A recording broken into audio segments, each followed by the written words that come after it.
rings sparkling on her fingers even now as we stepped outside and down a set of stone steps to a gravel path. "Why is that, matron?" I asked. "It invites distraction and risks offence.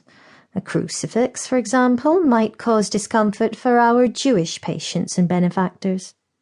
"I see," I said, but resolved to wear it under my clothes where it wouldn't be seen, for it was my talisman of better times.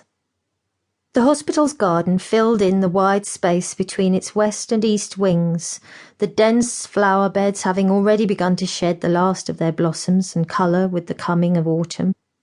On the garden's far side, beyond the ends of the building, lay a shady lawn and a tennis court. Matron Lux led me down a path that skirted the eastern wing, which towered over us several stories, until about halfway along its length we came to a set of stairs leading up to another pair of doors. We entered through them into an open lobby with 2 wards on each side, to the right and left. We paused here, allowing for a longer glance through their double doors than I'd previously been given. Some of the patients were sitting up in their beds, while others reclined. Some had bandages wrapping various parts of their bodies, the injuries and maladies of the others not plainly visible. "Gloucester and Bowley wards on your left," the matron said. "Cambridge and Albert on your right. Your regular duties will not require you to enter any of the wards. You will refrain from doing so unless directed otherwise." "Yes, ma'am," I said. We crossed the lobby and exited from the opposite side of the wing onto an open square where women were washing and scrubbing iron bed frames, the smell of carbolic more pungent in the air than it had been inside the hospital. Additional bed frames that appeared in need of paint or repair waited in forlorn stacks in the corners of the courtyard.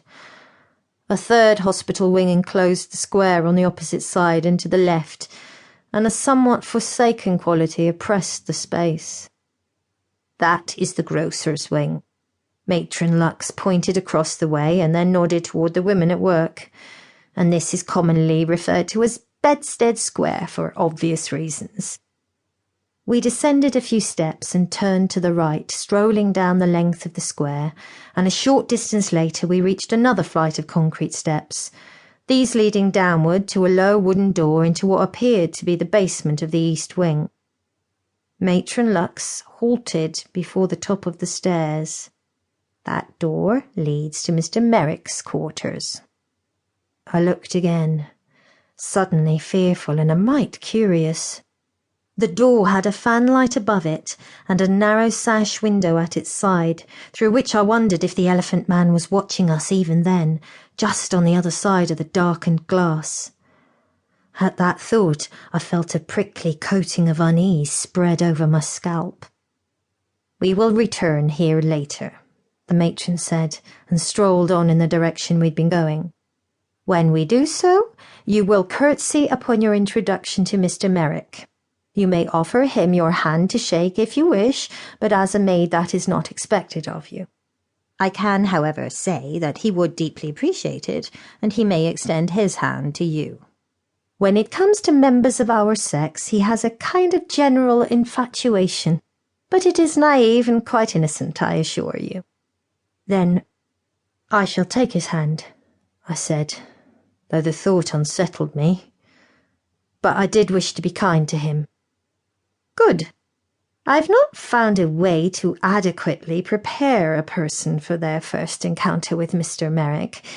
His appearance is quite extraordinary, and his deformity renders his speech difficult to understand." "I'm sure I'll grow accustomed." "Most people do, with time. Dr. Treves, you will meet him later this evening, now understands his speech completely, and though I still have some difficulty in that area, Mr. Merrick's appearance strikes me but little." That offered me a measure of reassurance, though I remembered there had been others before me for whom he had proved too much. We approached the end of the hospital's east wing, where it joined with another building perpendicular to it, and climbed a few steps to another set of doors. Through them we came into a small wainscoted foyer, decorated with vases and plants, and from which a corridor reached outward and a staircase climbed both upward and